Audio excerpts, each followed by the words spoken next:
राहुल गांधी ने जिस एक मुद्दे को ब्रह्मास्त्र की तरह चला है वो है किसानों को उनके फसलों पर उचित दाम न मिलना। महाराष्ट्र में बीजेपी सरकार की सोयाबीन और कपास किसानों को उचित मूल्य नहीं देने के लिए आलोचना भी हो रही है, लेकिन यह आलोचना हो रही है महायुक्ति को लेकर। राहुल गांधी ने आश्वासन दिया है कि इंडिया गठबंधन के सत्ता में आने पर तुरंत समाधान ढूंढ लेंगे।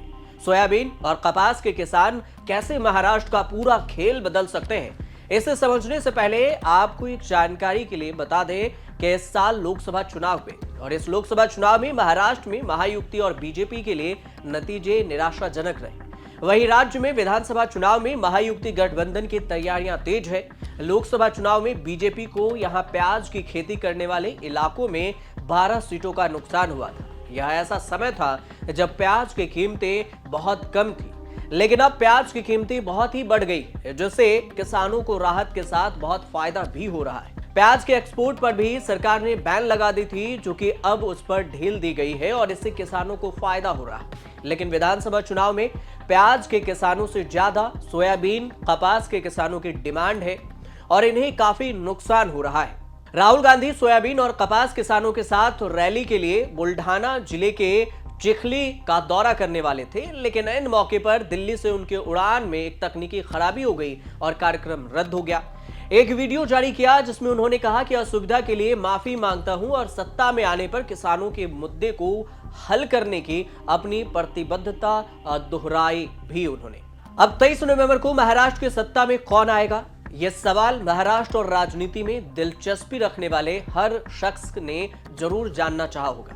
इस समय पूरे प्रदेश में विधानसभा चुनाव की चर्चा चल रही है और इस चुनाव में कौन सा फैक्टर काम करेगा, किन जातियों का समीकरण का गणित चलेगा, मराठवाड़ा में क्या होगा, विदर्भ में कौन आगे होगा, कौन जीतेगा मुंबई की जंग, ये तमाम सवाल लोगों के मन में उठ रहे होंगे। सबसे पहले बात कर लेते हैं विदर्भ की। विदर्भ में कौन आगे होगा, तो महाराष्ट्र के विदर्भ में विपक्षी गठबंधन महाविकास आघाड़ी यानी एमवीए लोकसभा चुनाव के नतीजे दोहराने के फिराक में। वहीं सत्तारूढ़ गठबंधन महायुक्ति विशेष तौर पर बीजेपी 2014 जैसी सफलता पाने के लिए संघर्षरत है। विदर्भ की 62 सीटों पर कांटे की लड़ाई है, जहां पर आघाड़ी लोकसभा चुनाव के तर्ज पर विधानसभा चुनाव में भी संविधान बचाओ के नारे और जातिगत समीकरण के सहारे। वहीं बीजेपी के सामने विदर्भ का गढ़ बचाने की चुनौती है, इसलिए बीजेपी ने बटेंगे तो कटेंगे और एक रहेंगे तो सेफ रहेंगे का नारा दिया। कांग्रेस इन्हीं नारों के काट निकाले और इस पर कटाक्ष कर दी। महाराष्ट्र के चुनावी रण में तीन राजनीतिक दलों का समूह बीजेपी वाली महायुक्ति में है, कांग्रेस वाली एमवीए के रूप में भी एक दूसरे के सामने मैदान में है। विदर्भ के 11 जिलों की अगर बात करें तो यहां पर महायुक्ति की बीजेपी और एमवीए के मुख्य दल कांग्रेस के बीच में सीधे टक्कर है। 62 विधानसभा क्षेत्रों में 36 सीटों पर बीजेपी और कांग्रेस के बीच में सीधा मुकाबला है। कांग्रेस विदर्भ में 43 सीटों पर चुनाव लड़ रही है। अब इससे कितना फायदा होगा ये समझिए।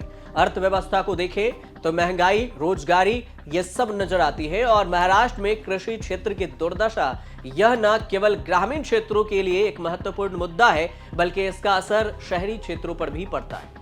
राहुल गांधी ने महाराष्ट्र की सोयाबीन और कपास किसानों की दुर्दशा पर चिंता व्यक्त की है और यही एक मास्टर स्ट्रोक भी है, जिसका कारण है कि उन्होंने बीजेपी सरकार की नीतियों को बताया है और बोला है कि बीजेपी की वजह से किसान नाराज हैं और उन्हें नुकसान हो रहा है। इंडिया गठबंधन इन मुद्दों का समाधान करेगा अगर सत्ता में आता है तो। राहुल गांधी ने यह भी कहा कि सोयाबीन की कीमतें 2021 में 10,000 रुपए तक पहुंच गई थी और अब न्यूनतम समर्थन मूल्य एमएसपी भी कम हो गई। राहुल गांधी का बयान सुनिए कि किसानों के हित में सोयाबीन और कपास को लेकर क्या कुछ कहा है। महाराष्ट्र में सोयाबीन, कपास, मैं आपसे पूछना चाहता हूं, आपको सही दाम मिलता है? आप मेहनत करते हो, आपके हाथ फट जाते हैं, 24 घंटा अपना खून पसीना आप देते हो और आपकी मेहनत का फल आपको नहीं मिलता।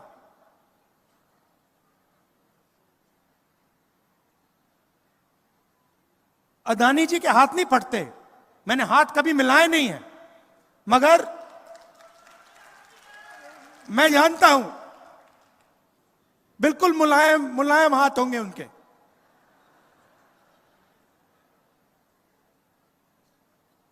खेत में कभी शायद गए भी नहीं है, मगर हिमाचल में अगर आप सेब बेचना चाहते हो तो पहले अदानी जी के गोदाम में डालना पड़ेगा। नरेंद्र मोदी जी 3 काले कानून लाए, देश में सारे के सारे किसान उसके खिलाफ खड़े हो गए, और नरेंद्र मोदी भाषण में कहते हैं मैं तो ये बिल किसान के फायदे के लिए लाया था। अगर आप किसान का फायदा करने की कोशिश कर रहे थे तो किसान सड़कों पे क्यों उतरा?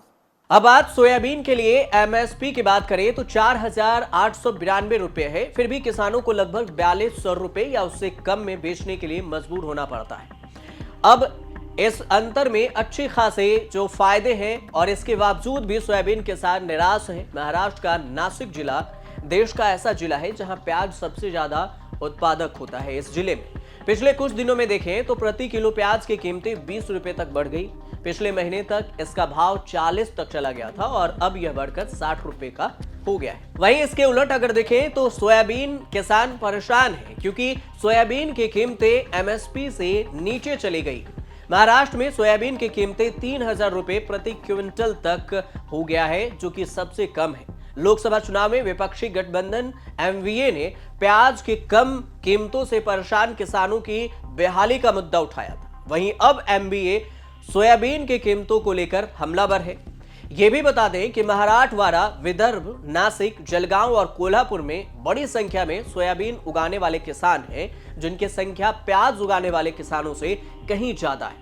अब इसका मतलब यह हुआ कि 62 विधानसभा क्षेत्रों में 36 सीटों पर बीजेपी और कांग्रेस के बीच में सीधा मुकाबला है।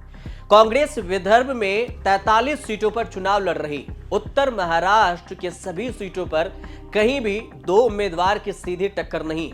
नासिक जिले की बात करें तो इस सीटों पर मामला और भी ज्यादा रोचक है। मनसे और नाराज प्रत्याशियों के कारण महायुक्ति और महाविकास आघाड़ी को चुनौती जरूर मिल रही है। 15 सीटों में से केवल सिन्नर और दिंडोरी पेट पर 2 प्रत्याशियों के बीच में टक्कर है। 7 सीटों पर त्रिकोणीय और 6 सीटों पर चतुर्कोणीय मुकाबला है। जलगांव और कोल्हापुर में बड़ी संख्या में सोयाबीन उगाने वाले किसान हैं, जिनकी संख्या प्याज उगाने वाले किसानों से कहीं ज्यादा है। तो ये दिलचस्प तो ये भी होगा अब देखने वाली बात कि इस बार के विधानसभा चुनाव में किसानों के लिए कांग्रेस नीति एमवीए के ऐलान से कितना फायदा मिलता है किसानों को, और न सिर्फ किसानों को, एमवीए को सत्ता में आने के लिए कितने फायदा मिलता है।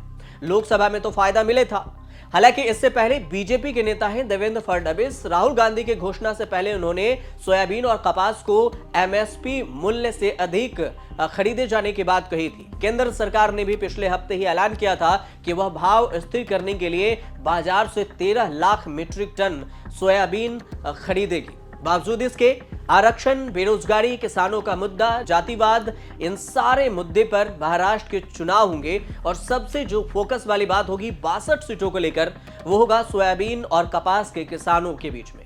अब यही सोयाबीन और कपास के किसान महाराष्ट्र में सत्ता की वापसी की चाबी किन्हें देंगे, ये भी देखना दिलचस्प होगा कि किसको जिताकर ये किसान सत्ता पर बैठाते हैं। कपास और सोयाबीन के किसान अगर खेल बदलते हैं तो पूरा मामला महाराष्ट्र का पलट जाएगा।